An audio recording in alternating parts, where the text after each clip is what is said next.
is somewhat related to some of the comments that Aaron Motsoaledi made just in terms of those engagements with the U.S. government, because our President Cyril Ramaphosa is set to meet U.S. President Donald Trump in Washington next week. It is a high-stakes engagement, and it comes as tensions between Pretoria and Washington hit rock bottom. The presidency says the two leaders will tackle a broad agenda, which include bilateral tensions, regional dynamics, and global cooperation, with a key focus on rebooting a strained strategic partnership. For more on what to expect from this meeting, I'm joined by Newzroom Afrika correspondent Simon Mark. Simon, good morning. Thanks, as always, for your time. I want to start with something which is around the characterization of this meeting. And everyone remembers the infamous encounter in the Oval Office with Ukrainian President Vladimir Zelensky and Trump and his deputy Vance. And the idea that, the South African president should be locked and loaded and armed for any eventuality, because we have been talking about countering the disinformation that Donald Trump currently holds about South Africa. And yet, as late as yesterday and the day before, we still hear him say the same thing. His mind hasn't changed. How should our president, what's the sense of how our president should be approaching this meeting? Iman, it's great to see you. I think this is going to be the highest stakes bilateral meeting, quite literally, in US-South African history. There's never been a moment where the relationship has been at such a low point, including during the apartheid era. And I think the difficulty for President Ramaphosa, as you correctly identified, is first that President Trump has in his mind these fixed positions that the South African government, of course, argues are based on disinformation. President Trump has repeatedly suggested that Afrikaner farmers are being expropriated of their land without compensation under the terms of the Expropriation Act. And he's also advanced in recent days the argument that Afrikaner farmers are the victims of genocide in South Africa. And clearly, President Ramaphosa needs and wants to push back on that disinformation, but it is clearly also very fixed in the president's mind. And so the scenes that you spoke about that played out when President Volodymyr Zelensky was barracked at the White House, I think essentially mugged at the White House by President Trump and Vice President J.D. Vance, there is every risk of that happening again with every foreign leader that wanders through the doors of the Oval Office with whom the president has a disagreement. And one of the difficulties that every foreign leader now experiences, and President Ramaphosa will find this out for himself, is that this White House has changed the nature of those traditional photo opportunities in the Oval Office when the two foreign leaders first get together. Under normal circumstances, all previous presidents would allow the cameras to come in for a couple of minutes. You'd get your pictures of the two presidents talking to one another. They'd make cursory remarks of welcome and thanks. They might take a question or two, but then they would want to get on with the closed-door business of the meeting, which is the serious conversation. And so the cameras would all be ejected from the room. That's not the way it works with President Trump. This is the Trump show. For him, the reality television nature of forcing his guests to go through impromptu news conferences that can last, in the case of Volodymyr Zelensky, longer than 55 minutes, but recently in the case of Canadian Prime Minister Mark Carney, the better part of 35 minutes, is hugely challenging because the conversation can go anywhere, and the conversation now gets fueled by the growing number of pro-Trump sympathetic polemicists, not journalists, polemicists, that the White House is allowing into the Oval Office as part of the press pool. And they will throw Donald Trump softballs. Some, what the White House refers to as legacy media reporters, suspect that some of these questions are planted, that the president knows they're coming.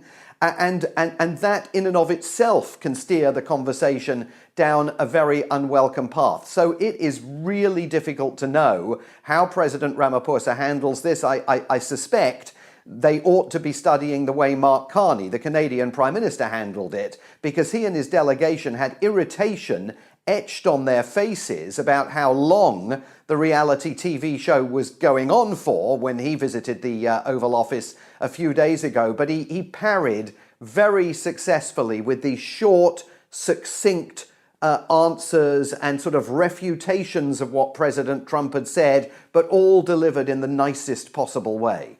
I think it's important that context that you draw, because this is not your ordinary statesman to statesman meeting. We have evidence of how these engagements have gone previously. So the preparation that President Ramaphosa and his team would have to embark upon might be, a different form of diplomatic approach, because one of the issues expectedly the president would want to touch on is the characterization that Donald Trump has on the country, which has affected so many other things. And we'll get into one or two of those just now in terms of energy, trade, and whether that can be secured by diplomacy, is that he's got to have all his bases covered. Yeah, absolutely. I mean, I can tell you what I think is not going to work. President Ramaphosa, just a few days ago, when all of this was being mooted, said that in his telephone conversation with President Trump, he had focused on the fact that, South Africa had been built, the modern South Africa, based on the post-apartheid vision of former President Nelson Mandela and Oliver Tambo. And he really sought to underscore that a multicultural South Africa based around their vision offered equal opportunity to all peoples. And it was the Madiba Oliver Tambo vision that the country is continuing to advance. I'm not sure that that works with President Donald Trump. I mean, he certainly will have heard of Nelson Mandela. I have to be honest, I'm not sure he would know who Oliver Tambo was or what role he played. And he's much more susceptible to the advice that he's getting from South Africa's critics who have his ear, who say that from their viewpoint, there is a genocide taking place in the country. Land is, they are telling him, being expropriated without compensation. So how you push back on that disinformation in a way that genuinely proves to the president that some of his concerns are misplaced, I think is really complicated. The path, though, is not necessarily to offer, a civics class about the ANC's history and its traditional commitments. As you say, he's going in, and we've seen this before, with his own set of dogma. This is Donald Trump, which he, it would be surprising if he deviates from. But let's get into perhaps one of the issues. Now, Pretoria said that one of the goals that it has is to reset the relationship, the strategic relationship with the U.S.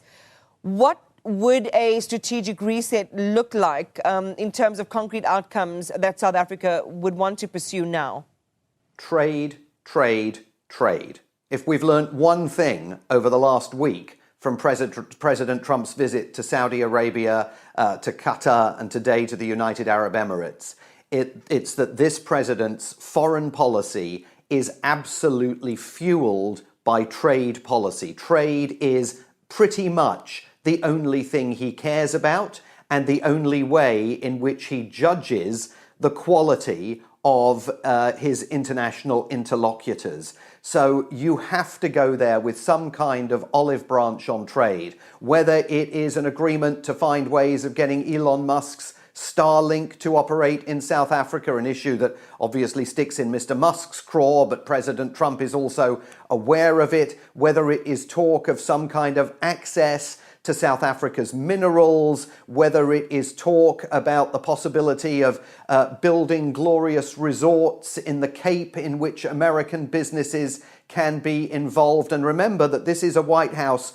that completely conflates the national interest with the personal interests of America's president. His two sons have blazed a trail in the last few weeks in Saudi Arabia, in Dubai, in Qatar, and have struck a whole array of business deals for the Trump organization, the Trump business empire, all of those arrangements that traditionally, the President of the United States would recuse themselves from having any involvement in, Donald Trump is fixated on them. So you have to find a way of persuading him that there is a way of reducing the trade deficit between South Africa and the United States, and there is also a real way of getting American companies to invest at much greater scale in South Africa and to cut the red tape that, for example, has prevented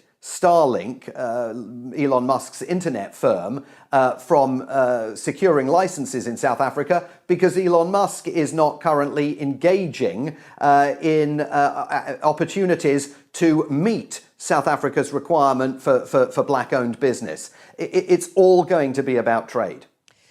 So let's pivot from the bilateral concerns, Simon, to how South Africa's stance on Israel, on Iran, and some of the broader geopolitical issues like the genocide case at the ICJ is likely to shape this meeting, especially as we host and maintain our leadership within the G20. And news we're sharing with our viewers this morning is, according to the Washington Post, that the Trump administration has reportedly ordered U.S. agencies and departments to suspend work with the G20 that's set to kick off in November. There's another bigger picture at play here.